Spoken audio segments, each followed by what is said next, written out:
Женщины всегда ассоциируются с домашним уютом, теплом и любовью, поэтому общество всегда приходит в ужас, когда раскрываются жуткие преступления, совершенные прекрасным полом. Почему-то принято считать, что именно мужчинам присуща жестокость и беспринципность, но, как показывает практика, женщины могут быть даже более хладнокровными. Да, женщины совершают преступления реже, но даже среди них есть серийные убийцы. Отличает их лишь то, что они более осторожны и изобретательны.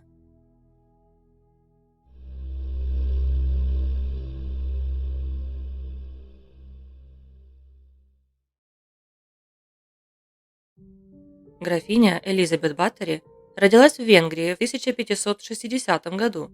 Она вошла в Книгу рекордов Гиннесса как женщина-убийца с невероятным количеством жертв. На ее счету жизни примерно 600 молодых девушек. Зачем графиня их убивала? Она хотела сохранить молодость и красоту и считала, что в этом ей помогут кровавые ванны. В 1604 году умер муж Элизабет, и после этого появились слухи о жестоком обращении графини со своими служанками. Для расследования венгерский король отправил Дьорда Турзо с несколькими помощниками. На протяжении 10 лет они следили за деятельностью графини, опросили несколько сотен людей и выяснили, что Элизабет под предлогом найма на работу в качестве прислуги заманивала молодых девушек в свой замок. Большинству из них было не более 14 лет. Девушек подвергали пыткам, и их медленно убивали, чтобы извлечь из тел как можно больше крови. Некоторые свидетели утверждали, что графиня не только принимала кровавые ванны, но и ела плоть молодых девушек. Арест Элизабет вызвал большой скандал. Ее семья настаивала на домашнем аресте. В итоге графиня провела в одиночестве в собственных комнатах и умерла через 4 года.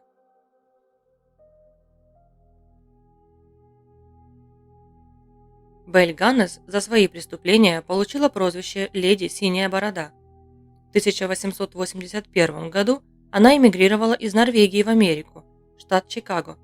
Там женщина познакомилась со своим первым мужем, Матсом Соренсоном, который тоже был иммигрантом из Норвегии. У мужчины было 4 детей, 2 из которых умерли в молодом возрасте. Также он владел магазином сладостей. В 1990 году при странных обстоятельствах магазин сгорел. Матс во время пожара находился внутри. Его не удалось спасти.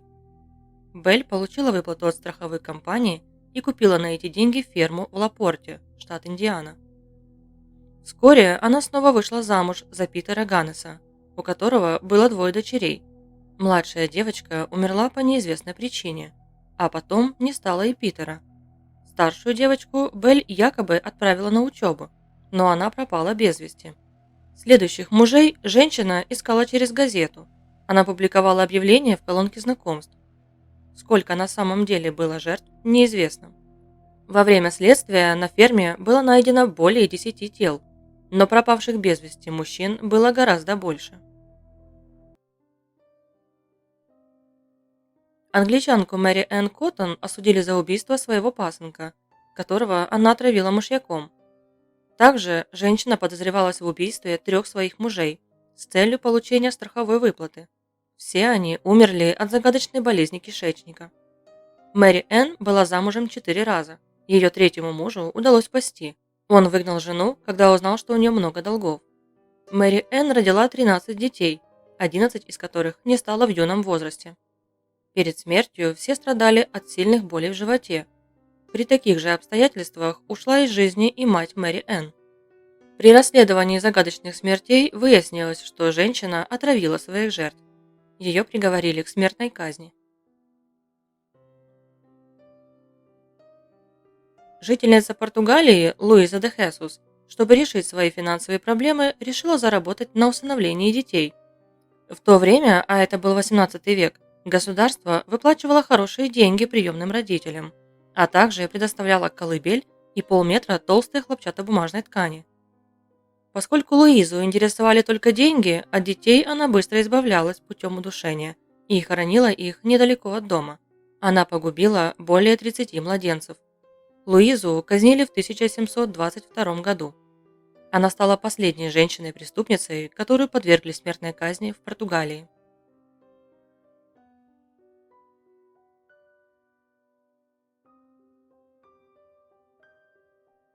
Геше Маргарет Готфрид жила в немецком городе Бремен. В детстве она страдала от нехватки родительского внимания и любви. На этой почве у нее развился синдром Мюнхгаузена. Геше работала медсестрой и была очень предана своему делу, из-за чего ее даже прозвали ангелом Бремена. Девушке все сочувствовали, так как ей досталась нелегкая судьба. Она потеряла своих родителей, двух мужей, детей и нескольких друзей. Отношение к девушке резко изменилось, когда общество узнало, что в смертях своих близких виновата сама Геше. Всех своих жертв, а их было 15, она отравила мышьяком. Девушку приговорили к смертной казни через обезглавливание, которую провели публично.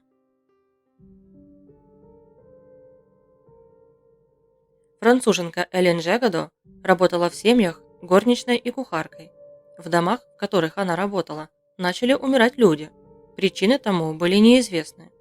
Элен переходила от одной семьи к другой. Последний работодатель девушки был политик и профессор права Теофиль Бидар. С приходом Элен 3 его служанки слегли с неизвестной болезнью и впоследствии умерли. У них были похожие симптомы, поэтому Теофиль настоял на проведении вскрытия последней пострадавшей. Это позволило узнать, что девушку отравили мышьяком. Подозрение пало на Элен, и ее арестовали. Из-за срока давности предыдущих преступлений и неимением доказательств женщину осудили лишь за последние 3 убийства. Всего на ее счету более 30 жертв. Элен Жегадо казнили в 1852 году. Дарья Николаевна Салтыкова была дворянкой, которая, как и Элизабет Баттери, охотилась на молодых девушек-служанок. Благодаря тесным связям с российской аристократией преступления Дарьи игнорировались на протяжении многих лет. Она замучила и забила до смерти более 100 человек, и в основном это были молодые девушки. Прошло много лет, прежде чем родственники погибших обратились к императрице Екатерине с прошением начать расследование. В результате Салтыкову арестовали и присудили пожизненное заключение. Удалось доказать ее вину только в 38 убийствах. У Аноры Келли была тяжелая судьба. После смерти матери отец-алкоголик отдал 9-летнюю девочку и ее сестру в сиротский дом. Вскоре Анору забрала приемная семья и дала ей новое имя – Джейн Топпан. К ней относились очень плохо. Джейн выучилась на медсестру и устроилась на работу в больницу Кембриджа. Там она начала экспериментировать на своих пациентах, вводя им разные дозировки и комбинации лекарств. Девушке нравилось смотреть и трогать беспомощных людей, от этого она получала сексуальное удовольствие.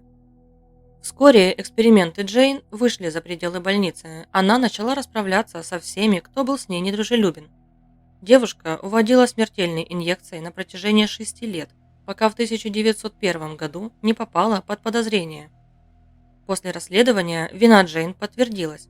Она не стала отпираться и призналась в 31 убийстве, но суд признал ее невменяемой.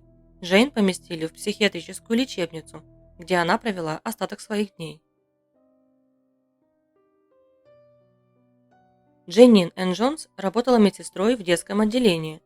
Она настолько жаждала похвалы и признания, что начала вводить детям инъекции, которые вызывали острые сердечные приступы, а затем приступала к реанимированию. К сожалению, от таких манипуляций умирало большинство пациентов. Точное количество жертв неизвестно. Предположительно, их было около 60. В возрасте 35 лет Дженнин Джонс приговорили к 99 годам тюремного заключения. Сейчас ей 71 год. Она все еще отбывает наказание и каждые 2-3 года подает прошение об условно-досрочном освобождении, но безуспешно. Анна Марихан родилась в Германии в многодетной семье. Она была 12-м ребенком. В поисках лучшей жизни в 24 года она уехала в США и вскоре вышла замуж.